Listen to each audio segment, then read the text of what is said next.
तो आइए दोस्तों, एक बार पुनः आप लोगों का स्वागत है। और अब हम आज का जो सीटेट का पेपर था, प्रथम शिफ्ट का, मॉर्निंग शिफ्ट का, पेपर 1 का, उसका हिंदी का पोर्शन डिस्कस करने वाले हैं। तो ये जो भाग 4 है हिंदी, इसको हम डिस्कस करने वाले हैं। ठीक, तो आइए शुरू करते हैं। तो इसमें क्या है, एक गद्यांश है। अपने स्वार्थ या संस्कृति के कारण सामान्य व्यवहार में हम कितनी ही बार सबसे धन्यवाद बोलते हैं, तो यह कृतज्ञता सिर्फ उन्हीं तक सीमित क्यों? हमें मानव जन्म देने वाले ईश्वर के लिए और जलवायु, भोजन, ऊर्जा जैसे बहुत सारे उपहार देने वाली प्रकृति के लिए भी क्यों नहीं? हम ईश्वर से संवाद करें कि वह हमारे हृदय में पवित्रता, सद्गुणों के प्रकाश को आलोकित करें। दुखों के कारण तो हमारे विकार हैं, बुराइयां हैं। हर बुराई अज्ञान के अंधकार में फैलती है, प्रकाशित होती ही उसका सामर्थ्य खत्म हो जाता है। सुख दुख दोनों ही हमारे कर्मों के फल हैं। हमें समझना चाहिए कि बिना दुख भोगे सुख नहीं पाया जा सकता है। मानवीय पुरुषार्थ करते रहें, मन की कोठरी को स्वच्छ रखें, जहाँ ज़रूरत हो प्रायश्चित भी अवश्य करें, और जाने कब किस रूप में प्रभु किस माध्यम से सहायक हो जाएं। ईश्वर के प्रति आभार प्रकट करना एक ऐसा अचूक तरीका है जो हमें असंतुष्टि और ईर्ष्या जैसी निकृष्ट बातों से ऊपर उठाता है, और यही हमारे जीवन का मूलभूत लक्ष्य है। तो ये आपका क्या था? ये आपका गद्यांश था। अब इसी के बेस पे हमें क्या करना है, नीचे के प्रश्नों के उत्तर देने हैं। तो प्रश्न संख्या 91 है। गद्यांश के अनुसार सबसे धन्यवाद कहने का कारण नहीं है, तो इसका क्या हो जाएगा? संस्कृति, स्वभाव, दया या स्वार्थ। तो इसका क्या हो जाएगा? सी वाला जो है ऑप्शन, दया। ये क्या हो जाएगा? जो दया है यही आपका क्या हो जाएगा? सही और उत्तर हो जाएगा। ठीक, फिर 92 क्या है? हर बुराई अज्ञान के अंधकार में फैलती है, इससे क्या तात्पर्य है? तो इससे क्या तात्पर्य है? अज्ञानता के कारण बुराइयां फैलती हैं, इससे यही तो तात्पर्य है। तो ये सही हो जाएगा आपका, 92 का दूसरा सही हो जाएगा। फिर 93 क्या है? सुख दुख का कारण है। तो सुख दुख का कारण क्या है? सुख दुख का कारण कर्म होते हैं हमारे, तो 93 का ये जो है दूसरा वाला, ये सही हो जाएगा। ठीक, फिर 94 क्या है? गद्यांश के अनुसार प्रायश्चित के साथ साथ मानव को क्या करना चाहिए? तो प्रायश्चित के साथ साथ मानव को पुरुषार्थ करना चाहिए। ठीक है, प्रायश्चित के साथ साथ क्या करना चाहिए? मानव को पुरुषार्थ करना चाहिए। देखिए इस लाइन में लिखा है ना, मानवीय पुरुषार्थ करते रहें, मन की कोठरी को स्वच्छ रखें, जहाँ ज़रूरत हो प्रायश्चित भी अवश्य करें। तो ये क्या करना चाहिए? प्रायश्चित के साथ साथ मानव को पुरुषार्थ करना चाहिए। तो इसका पहला वाला ऑप्शन सही हो जाएगा आपका। फिर क्या है? 95 मन की कोठरी को स्वच्छ रखने से तात्पर्य है। तो मन की कोठरी को स्वच्छ रखने से क्या तात्पर्य है? मन से बुरे भावों का निष्कासन, यही आपका क्या हो जाएगा? सही जवाब हो जाएगा। तो ऑप्शन नंबर 1 जो होगा वही सही होगा। फिर 96 क्या है? जीवन का मुख्य लक्ष्य है।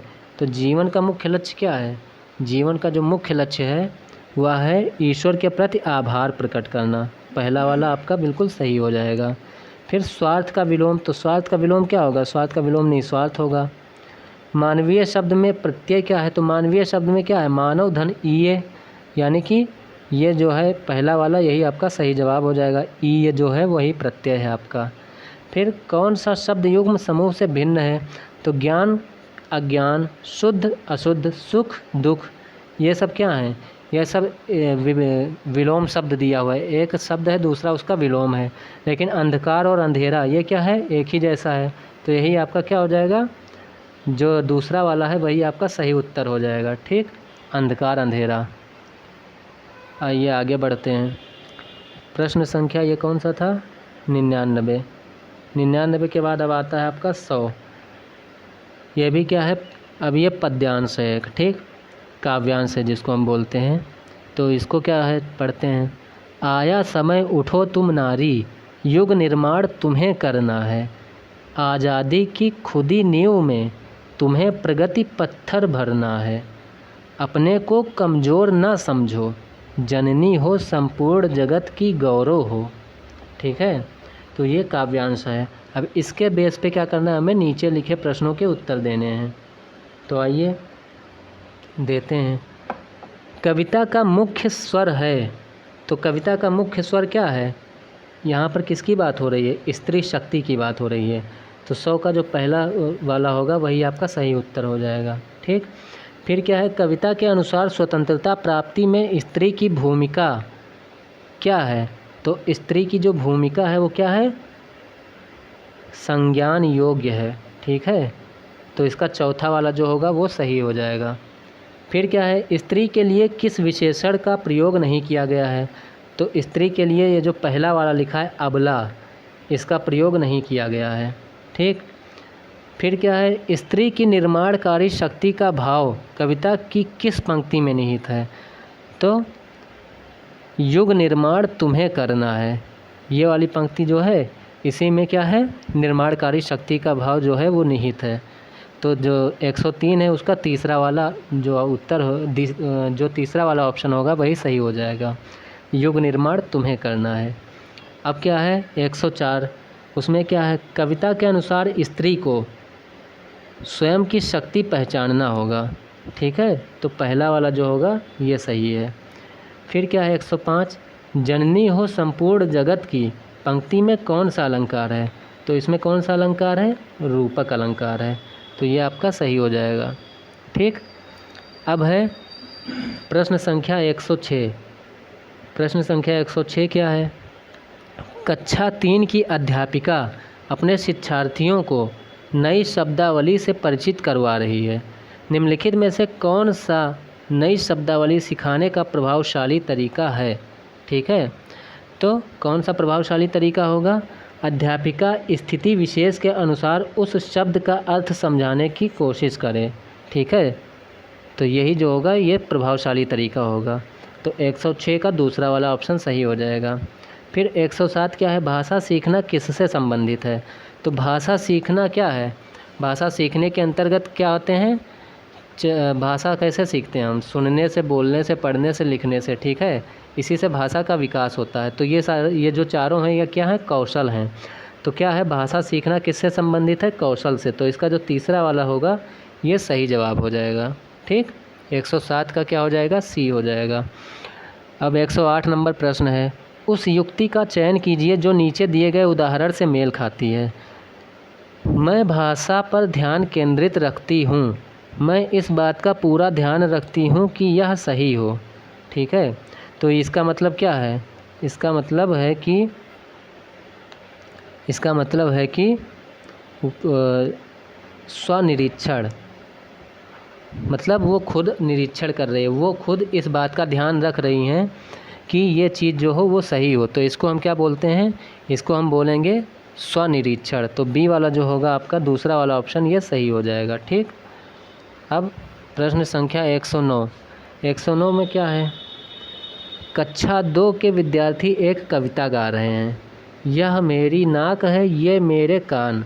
यह कविता गाते समय वे शरीर के जिस अंग का नाम लेते हैं उस अंग को स्पर्श भी करते हैं। अध्यापिका किस विधि का प्रयोग कर उन्हें सिखा रही है? तो 109 का क्या सही जवाब हो जाएगा? दूसरा वाला जो है यही सही जवाब हो जाएगा, समग्र भौतिक प्रक्रिया। ठीक, समग्र भौतिक प्रतिक्रिया जो है इसका ये सही जवाब हो जाएगा। अब है प्रश्न संख्या 110। तो प्रश्न संख्या 110 काफ़ी लंबा चौड़ा है, लेकिन इसको क्या करना है? बस मिलाना है। 110 क्या है? पठन के तरीकों का पाठक को क्या करना चाहिए से मिलान कीजिए। अब ये पठन के तरीके एक साइड दिए हैं और एक तरफ क्या दिया है? पाठक को क्या करना चाहिए। ठीक है, तो 110 का जो डी वाला है वो आपका क्या हो जाएगा? सही जवाब हो जाएगा। ठीक, 110 का डी वाला जो होगा चौथा वाला ऑप्शन वो आपका सही हो जाएगा। ए का क्या होगा? अनुमान जो है उसको हम किससे मिलाएंगे? पाठ्य सामग्री किस बारे में है यह जानने के लिए शीर्षकों और चित्रों का प्रयोग करना चाहिए। बी वाला क्या है? निष्कर्ष निकालना, और इसको किससे मिलाएंगे? लेखक कैसे लिखते हैं इसके आधार पर यह सुनिश्चित करना कि लेखक क्या महसूस करते हैं। सी वाला क्या है? सी वाला है संदर्भ से जोड़कर अर्थ निकालना, और ये क्या है? इसको हम दूसरे से मिलाएंगे जो क्या है? अपरिचित शब्दों को समझने के लिए पाठ्य सामग्री के कुछ हिस्सों से मदद लेना चाहिए। ठीक, डी वाला क्या है? गहर पठन। और इसको हम मिलाएंगे चौथे वाले से, जो क्या है, पाठ्य पुस्तक में भाषा का किस तरह से प्रयोग किया गया है, इस पर ध्यान केंद्रित करना चाहिए। और ई वाला क्या है, पाठ्य पुस्तक की संयोजन की पहचान, और इसका हम मिलान करेंगे तीसरे वाले से, जो क्या है, शीर्ष कथन या प्रस्तावना पर ध्यान देते हुए यह देखना चाहिए कि सूचनाएं किस तरह से संरचित की गई हैं। ठीक है, तो इस तरह से हम इसका क्या करेंगे, मिलान कर देंगे। तो 110 का क्या हो जाएगा, चौथा वाला जो है वो आपका बिल्कुल सही जवाब हो जाएगा। ठीक, अब है प्रश्न संख्या 111। विद्यार्थी पिछली इकाई से शब्द लेकर 5 प्रश्नों के उत्तर समूह में देने का काम कर रहे हैं। वे अपने सवालों को दूसरे समूहों के साथ अदला बदली करते हैं और सवालों के उत्तर देने की कोशिश करते हैं। यह किसका उदाहरण है?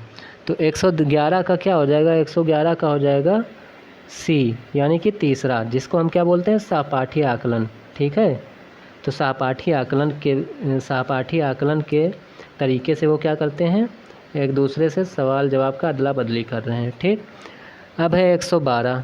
112 क्या है, मुझे यह काम बहुत ही पसंद है। जब अध्यापिका मुझे यह कार्ड देती है जिस पर कोई शब्द या वाक्य लिखा होता है, मैं उससे संबंधित अभिनय करती हूँ और समूची कक्षा उस शब्द या वाक्य के बारे में अनुमान लगाती है। शिक्षार्थी की प्राथमिकताओं के साथ शिक्षार्थी की टिप्पणी की पहचान कीजिए। तो इसका सही जवाब क्या हो जाएगा, 112 का तीसरा वाला जो है, गतिबोधक, यही आपका सही जवाब हो जाएगा। ठीक, जब मैं गतिबोधक तरीके से संलग्न रहती हूँ तो मुझे भाषा अच्छी तरह से याद रहती है। तो ये क्या होगा, तीसरा वाला आपका सही जवाब हो जाएगा। अब है 113। इसमें क्या है, निम्नलिखित कथनों को पढ़िए तथा सही विकल्प का चयन कीजिए। अब कथन क्या है इसका, विद्यालय में प्रवेश करने वाले सभी बच्चे अपनी आयु अनुसार भाषा के सक्षम प्रयोगकर्ता होते हैं। तर्क क्या है इसका, भाषिक और सांस्कृतिक विविधता के कारण वे अपनी योग्यताओं का प्रदर्शन नहीं कर पाते हैं। तो इसका जो बी वाला है वही आपका सही जवाब हो जाएगा। ए तो सही है लेकिन आर जो है वो गलत है। ठीक है, तो ये क्या हो जाएगा, आपका सही जवाब हो जाएगा। कौन सा, दूसरा वाला।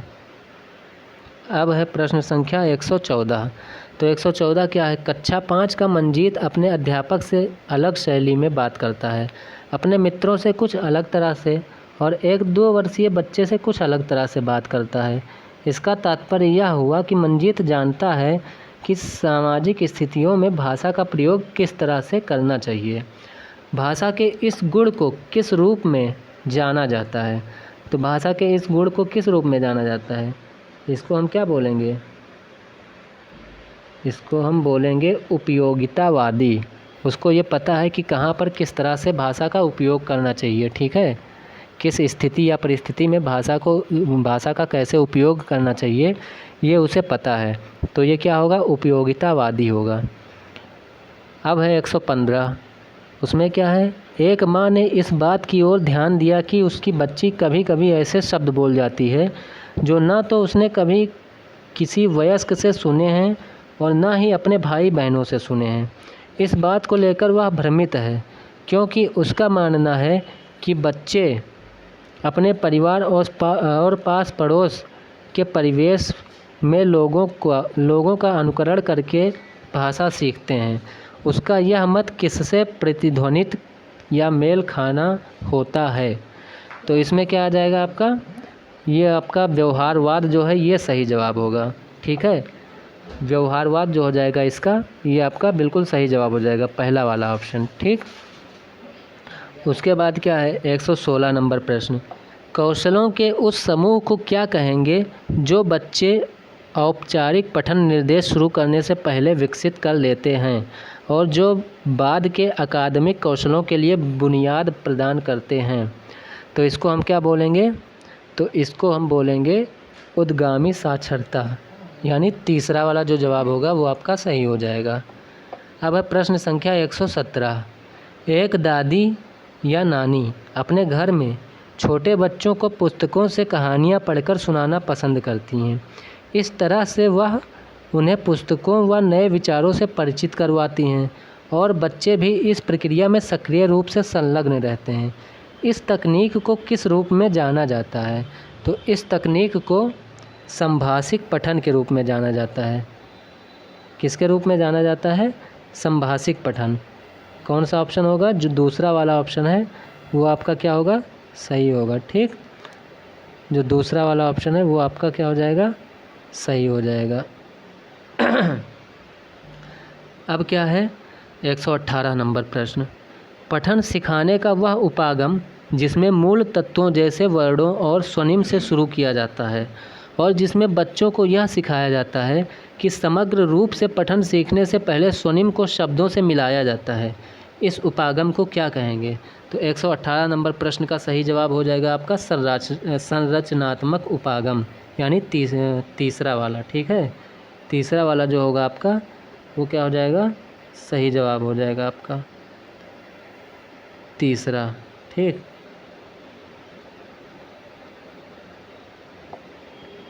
अब क्या है? 119 नंबर प्रश्न। निम्नलिखित कथनों को पढ़िए तथा सही विकल्प का चयन कीजिए। अभिकथन है, ध्वन्यात्मक वर्तनी के प्रयोग से सही वर्तनी लिखना सीखने की योग्यता मंद पड़ जाती है। और तर्क है इसका, जब बच्चे पारंपरिक वर्तनी के स्थान पर अपनी आविष्कृत वर्तनी का उपयोग करते हैं तब यह सही वर्तनी लिखने की उनकी योग्यता को मंद नहीं करती है। ठीक है, तो इसका कौन सा सही हो जाएगा? सी वाला जो ऑप्शन है वो सही हो जाएगा। और सी वाला ऑप्शन इसमें क्या है? कथन जो है ए वो गलत है, परंतु जो इसका आर है तर्क जो है वो सही है। ठीक है, तो 119 का तीसरा वाला ऑप्शन सही होगा। अब है 120 नंबर प्रश्न। तो 120 नंबर प्रश्न क्या है? नई भाषा सीखते समय बहुत से विद्यार्थी भाषा के अद्वितीय उच्चारण संबंधी नियमों के कारण भाषा बोलते समय प्रायः आत्मविश्वास की कमी का सामना करते हैं।